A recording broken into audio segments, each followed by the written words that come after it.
Pemirsa bosan dengan destinasi wisata pantai yang itu-itu saja. Mengapa tidak mencoba berkunjung ke Nusa Dua? Kawasan yang sering menjadi tuan rumah perhelatan berskala internasional ini memang dikenal memiliki banyak pantai yang tidak hanya indah, tetapi juga bersih. Salah satunya adalah pantai di kawasan Peninsula dan Pulau Nusa Dharma.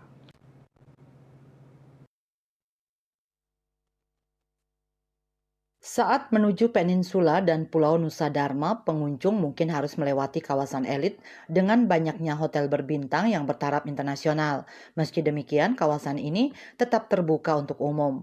Tempat ini memiliki banyak pohon perindang sehingga pengunjung bebas duduk santai di bawahnya sambil menikmati sejuknya desiran angin.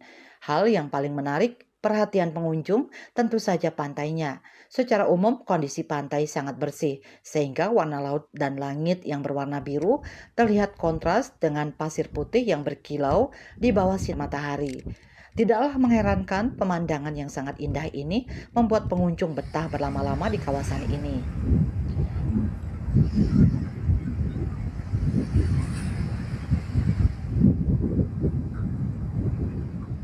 Dibandingkan destinasi pantai lainnya, suasana pantai di kawasan Peninsula dan Pulau Nusa Dharma tergolong relatif tenang. Oleh karena itu, kawasan ini bisa menjadi alternatif bagi penggemar objek wisata pantai yang kurang menyukai keramaian. Jadi, kawasan ini cocok untuk menyegarkan diri kembali atau refreshing setelah penat menjalani rutinitas sehari-hari. Purnawan Bali TV.